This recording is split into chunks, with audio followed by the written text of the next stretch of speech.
IPL 2024 కోసం ఎప్పటి నుంచే విపరీతమైన కసరత్తులను చేస్తూ వస్తున్నారు. అందులో భాగంగానే మొన్న జరిగిన మినీ వేలంలో అన్ని టీంలు వాళ్ళకి కావాల్సిన ప్లేయర్స్ని కొనుగోలు చేశారు. ఇక అందులో భాగంగానే సన్ రైజర్స్ హైదరాబాద్ టీం అయితే ఏకంగా 3 ఫారెన్ ప్లేయర్స్ని కొనుగోలు చేసింది.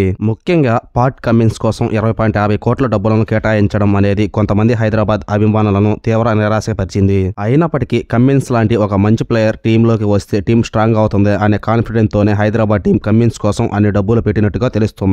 అయితే ఇప్పుడు సన్ రైజర్స్ టీంలో కెప్టెన్ గా ఎవరు వ్యవహరిస్తారు అనే దానిపైన తీవ్ర చర్చలు జరుగుతున్నాయి. ఇంతకు ముందు ఐడెన్ మార్క్రమ్ కెప్టెన్సీలో ఆడిన సన్ రైజర్స్ టీం పెద్దగా ప్రభావాన్ని చూపించలేకపోయింది.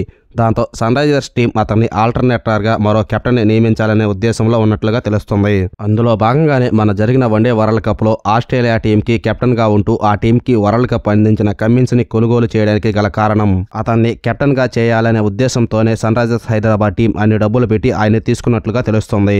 హైదరాబాద్ టీం ప్లేయింగ్ 11 లో ఎవరెవరు ఆడితే స్ట్రాంగ్ టీం అవుతుందో మనం ఒకసారి తెలుసుకుందాం. ముందుగా ఓపెనర్ గా ట్రావిస్ హెడ్, అభిషేక్ శర్మలు ఉంటే పవర్ ప్లేలో కొన్ని ఎక్కువ రన్స్ చేయడానికి అవకాశం ఉంటుంది.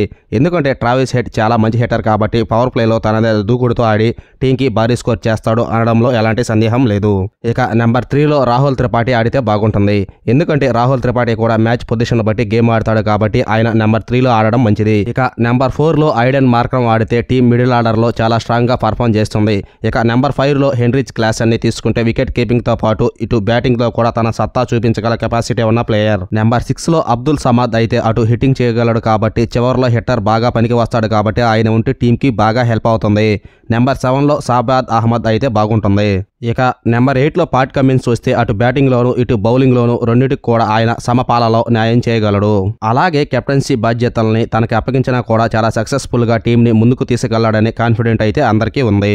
నెంబర్ 9లో భువనేశ్వర్ కుమార్ ఆడితే బాగుంటుంది. భువి బాల్ తో పాటు బ్యాటింగ్ లోని తన శక్తి మేరకు ప్రయత్నం చేయగలడు. నెంబర్ 10లో మయాంక్ మార్కండే పర్ఫెక్ట్ గా సెట్ అవుతాడు. నెంబర్ 11లో నటరాజన్ తనదైన సత్తా చాటుతాడు అనడంలో ఏమాత్రం సందేహం లేదు.